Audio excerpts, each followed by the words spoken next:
B. Lawrence, and I'm super excited that we are here on another Thursday with the Business Disruptor. Tonight, we're going to talk about AI and its impact on the storytelling, public relations, writing industry. Most importantly, we're going to bring some context to it, and we're going to come up with some ideas on how you can pivot. One of the greatest characteristics of any business owner or business founder is the ability to be flexible and to move with the tide. And so we have an amazing guest tonight. Her name is Venchele Saint Dic, and I'm super excited because she has a wonderful background, which she's going to share a little bit on with you. And we're going to have to drop the knowledge a little bit for the next 28 minutes. So hopefully, those in the AI industry work together with those in the writing industry and the writing industry folks to give some tools and resources to pivot. Venchele, welcome to the Business Disruptor, Disrupting Your Business podcast. Please share. Yes. Hi. Thank you so much for having me on your podcast. It's truly an honor to be here. And like you said, we're really trying to have a conversation on how AI tools are disrupting our businesses. And for me, AI is definitely trying to disrupt the writing and industry of which I'm a part of. And again, like I said before, like I am the founder of Pathway Coach Writing, where I intend to provide editing and writing services. And one of the ways that I would say that AI has impacted the writing and editing industry is really its ability to amass lots of information and then synthesize it in a way that other people can digest it. Now, I know that right now there's a lot of conversations on, just the negative side of AI. But I really want us to talk about the positive sides of it, because I know that for me, since that change, I've had to pivot, like you said, my strategy and use it as an ally and not as the enemy. Technology that way, right? They go, oh, I can't do that. Don't mess me up. We have to learn to go with the flow. Exactly. And I think also to piggyback on, really dissecting the positive sides. I mean, I would say that having tried or tested, some of these tools myself, so as to continue to be relevant, I can tell you that I could see its potential in helping people become better writers. And then also in terms of refining their grammar, refining their vocabulary, helping people deliver messages in a succinct way. And then also the data analytics that it provides as well, might be very helpful to businesses. And the fact that it can also boost productivity levels. So imagine if, before it took you, I don't know, 15 minutes or 20 minutes to write a thank you message. Now it reduces that amount of time to maybe 5 minutes. Yes. And so that's the reason why when we talk about disrupting our businesses, we also have to take into account that maybe sometimes things disrupt our businesses in a positive way. And we have to also not just pivot our strategy, but also change our mindset on the use of these AI tools. But then again, we also have to think about the counter arguments against AI tools. And one of the questions that I ponder on is that if we're trying to leverage the number of hours saved, because I did mention that it could boost productivity levels, will the quality of the work be affected? Because as of today, we still don't know, because even when you have these AI tools pulling information all over the internet, we still don't know if different users use the platform and ask the same question, will the AI tool lead them to similar outputs?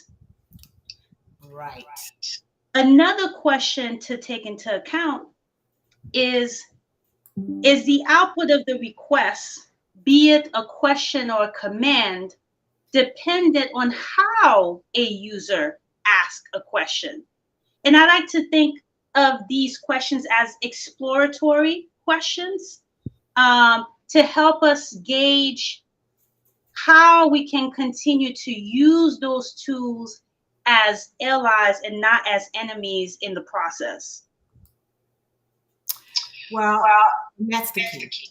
And I apologize, we do have some echo tonight. We have our tech folks on it to try to fix that. I'm going to be a little more quiet tonight and give Venchele the floor to talk about this. But, this has been around a long time. It has just erupted into a point that it's mass producing and mass available. So, for those who got ahead of it, I kudos to you and congratulations on that. But one of the things that I think about when it comes to pivoting, like you said, is how can we use this tool to our advantage? One way, and this has happened in many industries over the years, is like you said, it reduces the time that you spend on a client need. And none of these tools is going to take away the fact that there are business owners out here or customers of yours that don't want to do the work themselves. But now there's an opportunity for you to do this work in faster time and maybe even charge more money. Yes, I completely agree with you. And I think also too, like I mentioned, like we were talking about previously, is and I'm thinking about in terms like we have to be careful in the sense that even if a client wouldn't want to do the work themselves, they still have to double check the accuracy of the information being generated by the AI tool that they're using. Right. Whether it be Grammarly, whether it be ChatGPT, etc. Because the thing with those AI tools is that they're not as creative, as someone who is writing an essay, from scratch. And so Exactly. that's something to take into account, that even when you don't want to do the work yourself, you still will need to verify if the information that you're getting is pertinent or germane to what you're trying to address. Correct. Right. Because I'm thinking about the last time I used ChatGPT, right? And created some posts for LinkedIn for a campaign that I'm starting. I still had to go in and add to that. You know, it is doing a better job than maybe even 6-7 months ago in speaking in my authentic voice because of input that I've given it, but it still needs the creative writing flavor. And as you know, I spent 15 years as a newspaper reporter, so writing is here. It still needs that. But the next entrepreneur or the next founder may not have that either and still needs our storytellers and our writers. Absolutely. And then even when we're talking about other ways that, um, the fact that you have been in the writing industry for some time as well, is also now this question on whether or not it should be allowed to be used by students to write their essays. And that becomes an ethical issue where now institutions would have to redefine what plagiarism is. Right. And maybe include, AI tools as part of the, in the syllabus or the course curriculum that they draft. And so, as we're seeing, yes, we're moving towards a space where we will spend less time. It will be less arduous to do these tasks. And still, the situation that we find ourselves in requires us to still think about how our critical thinking skills will be affected as well.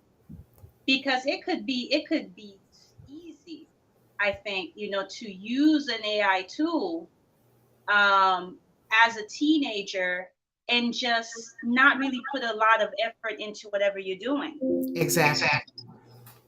And so that's the dilemma that we're dealing with. And I think that's why, for me, what has been beneficial in sort of testing the waters with these AI tools is just use it as a virtual assistant. Like you said, you still had to go in, when you were drafting the message for the campaign, you still had to go in and add to it. And Exactly. so I think that's one of the positive ways, or harmless ways, I think, that you can use those tools to your advantage and grow your audience in the process. Because as I said before, I am a professional writer and an editor. And I've been doing this for the past, I would say, 10 years now. And I am a firm believer in doing whatever I can to improve the writing, and improve, I guess I would say, the writing experience of the clients that I work with. I want them to be satisfied with the end products that they come up with. Um, and yet, I have had to just acquiesce to the fact that, I don't know, like I'm gonna have to, like I said, like I'm gonna have to start testing, the tools that they might be using themselves before they send me a written text. And Mm. that's not easy. I don't think that's an easy pill to swallow, because the mind sometimes wants to do things the old way. Yeah, we don't want to change. Change is Because we think that if we do it the old way, then we're preserving the authenticity of whatever that we're trying to accomplish. But I think that those AI tools are redefining what what it means to be authentically present mm, in the text that you write. mm. So, So let's talk a little bit about authenticity. If I am not a writer, right, and I go to use an AI tool like a Chat GPT, how do I put in my authentic self? Or is that the point when I should say, this is not for me? I don't even know how to write the content to tell the Chat GPT how to speak in my voice. Maybe there are tools that people in the writing industry like yourself can use as part of your marketing and lead generation to find out those who don't know their authentic voice. that's a beautiful way of putting it as well. And even as you were saying this, um, I know of, like, one of the ways, or one of the many mechanisms that I usually show my clients is really to be part of writing groups. That Mm, might be a solution, to that problem. Because I don't want to be the person to say, please do not use ChatGPT, please do not use Grammarly. I'm not going to be, promoting that, okay. because inevitably that's where we're headed. That's where we're headed. We're headed towards even a situation where we're meeting in virtual spaces now, not just through Zoom, through other apps. And so, because this is the direction that we're headed towards, I don't want people to build some level of resistance, Mm, towards change. And so you bring up a great point, and I just think that one of the ways that they could mitigate this is attending. I mean, there's the Writer Center, for example, that hosts tons of workshops, virtually and in person, that people can attend or be part of writing groups. I mean, there are tons of Facebook groups dedicated, for that. If you're not comfortable using those tools just yet. I love it. And I appreciate that you said you're not trying to, leader renegade, he will say, "Don't use that, GPT," because I don't think that's realistic. And a couple of weeks ago, I had a guest on the show, and we talked about this. And there is a growing revolt of leaders who are going against it. What if you master Chat GPT and you then in your marketing materials say, I use AI tools in creating a more powerful story. But would people be? I don't know. Now it's a question of perception. All right. It's a question of perception because if you and I go out there and say, hey, we are in the writing industry, and by the way, we use AI tools, um, would that decrease the number of people who come to us? Mm, Because I think perception sometimes can be reality, especially when it's still at its infancy and those tools are still being refined and they still evolving. I'm not really sure if people would feel comfortable um hmm, saying just yet that, hey, like I use AI tools, because then it becomes a situation where you have to explain, well, in what capacity do you use the AI tool? mm. So, Now you have to fight for people so that they feel like they are, they getting their money's worth when they are requesting services from you. wow. Because they start to believe that they can just go and do it themselves. Exactly. And Mm. at a fraction of the price that you're giving to them. So tell me this, Michelle, do you think if there's a large enough audience customer base of people who don't want to use the AI tools, but still want to get their messaging out? Do you think there's enough old school, traditional folks that the writing industry needs to focus on?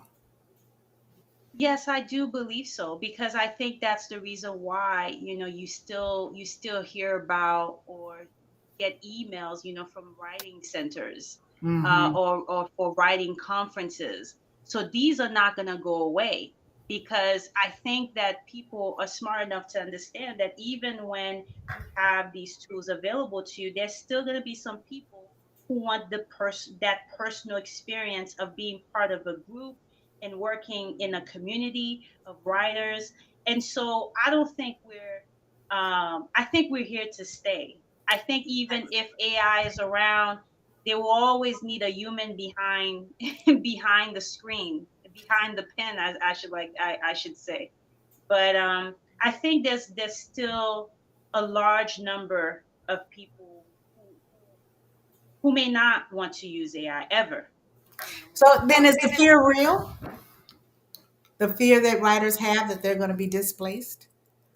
I think the fear is real, because I know for me, when I first found out, I don't remember the name of the spectrum, but there's the stages of grief. And I think for me, like, to be honest with you, I was in denial within during the first 3 weeks. And then when I thought about it, I said to myself, I'm not really sure why I would be fearful, because I tried it myself. It's not as if like I didn't try it and then I'm saying, well, there goes my business. No, I didn't do that. I tried to be an informed user, just like everyone else, trying to see what are the positives, what are the negatives of using it, and making an informed decision on whether or not I would want to include it as part of my strategic plan. Exactly. And I think in the long run, like I said, since this is where we're headed, I have to become comfortable with knowing that there are going to be some people that I work with who are going to use it. Hmm. And my duty and my obligation is still to make sure that whoever I'm working with has not only a pleasant experience, but that they get the services that they need and the help and support that they need as they continue to refine their voices and define their path.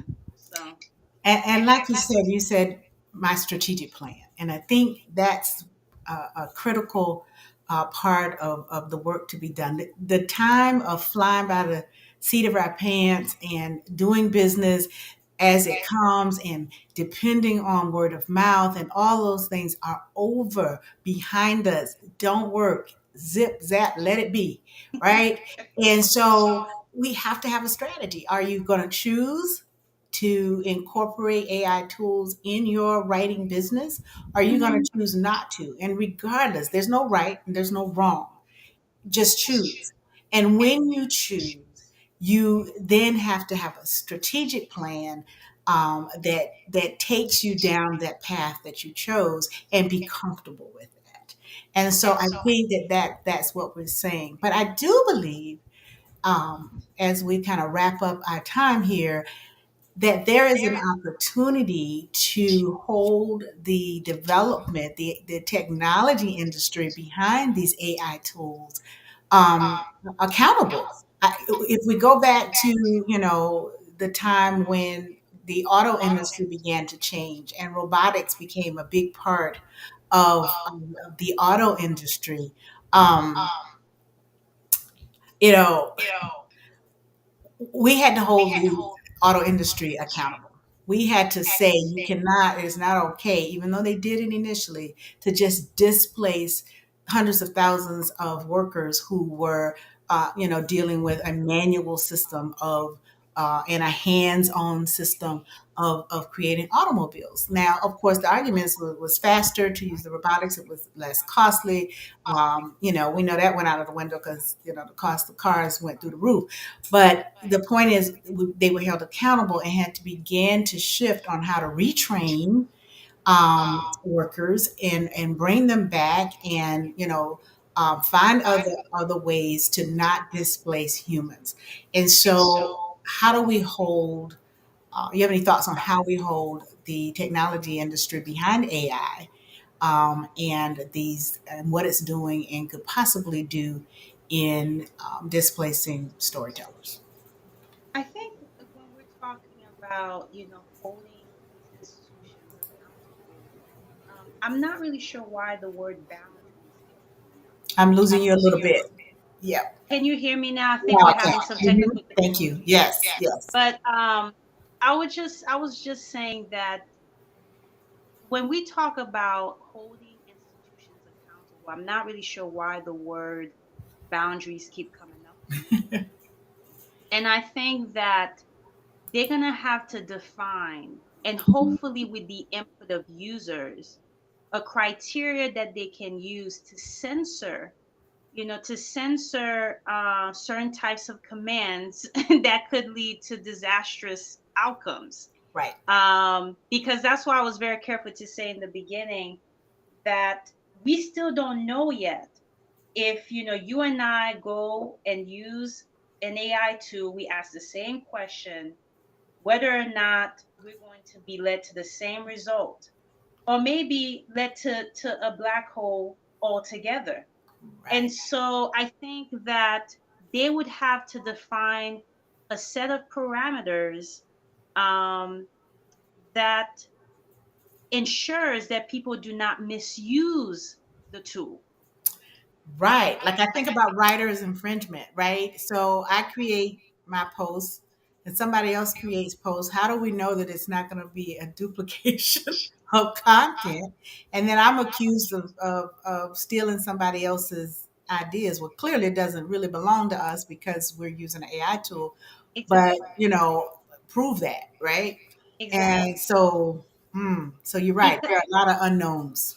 there are a lot of unknowns, like even in the for educational institutions, there's a fear of plagiarism. There's a Mm, fear of students plagiarizing other students' papers. And so that's another entity that should have like a voice at the decision making table when they're defining this criteria, because they are the ones who are going to be most affected. I mean, I'm talking about our industries will be affected, but the educational system is gonna And shift. work. You ask someone to do a study or put together a report, and they go to use an AI tool that does all of it for them. It sounds like them because now it can imitate your authentic voice to some extent and present that. And they spent, you know, an hour on it, but they charged you for a week worth of work. Exactly, and then also another aspect that it could affect is service prices, Mm, because your clients could easily say, "Oh, but by the way, I use this AI tool, and I was able to generate this like content, you know, for $12 a month, and then here you are charging me $100. Like, what makes you different from this AI tool that I'm using?" so So how do that's you another justify question. that? Any ideas on how you can justify that? Um, I mean, I think the easiest word that comes up is quality, but then the counter argument could be that, well, wait a second, I can also receive quality quality work from this AI tool. So Right. I don't know if I have the answers to respond to that question yet, because service price and quality is not going to cut it. So I think that it's just going to be an ongoing discussion, and trying to figure out what makes you better than this competitor. This competitor that you don't have much control over. Exactly. And I still think that there is an opportunity to elevate your service and the clients that you serve. Um, if you have been operating, let's just say, as a storyteller, content developer, in social media, and you used to charge 500 to $1,000 a month to do X number of posts, right? And now that client can create posts and decides to go into a DIY model of doing business. That's no longer your client. So how do you then elevate to a higher level? You're no longer charging 500 $1,000 because these are the clients that don't want to do it themselves, or who will kind of get a frame of reference using AI and then give you that to take it to the next level. So now you're charging 2,500 to $5,000 a month because it's a different kind of client, right? And so I think that there is that opportunity to really to elevate and move to a different level, and maybe even use AI tools to automate some process for those clients that you used to charge 500 to 1,000, where they can still use the AI tools through you. You have the ability, or have a team that's tweaking or adding to giving that creative flavor and their authentic voice, right? But you're not spending the time that you used to spend because you're using a tool and you're saving your genius for those clients at a different level. That's a great idea. I actually never thought about that, but you're right. There is an opportunity to elevate. And still, you will always have, a few of the clients Yep. come back and say, I probably should not be paying all this money, but there you go. Right. But that's what it costs. That's what it costs. That's what it costs when you want the human touch, When you want because these AIs are not giving you the human touch. We do. That's So my intellectual property. You got to pay for that. Um, I exactly. think it's a time that we want to encourage confidence. This has been amazing, and I hope that we achieved our goal of getting folks to really start thinking outside of the box, to be inventive, to pivot in a way that AI tools can actually be an innovation tool for your writing business, regardless of where you are. Thank you so much, Michelle, for joining us tonight and for dropping knowledge and for sparking our thought process and our ability to be creative. Please plan to join me next week, same time, 7 p.m. Eastern Time, every Thursday, we will be featuring a business that focuses on veterans as we sneak up and honor the Memorial Day coming up. So it will air pre-recorded so that we can air it also on Memorial Day. So please plan to join me next time as we honor our veterans and celebrate Memorial Day from a business perspective. I appreciate you all. Thanks for joining us tonight. Thank you, Venchele, again. Looking forward to having you back as we continue this conversation. Everybody take care.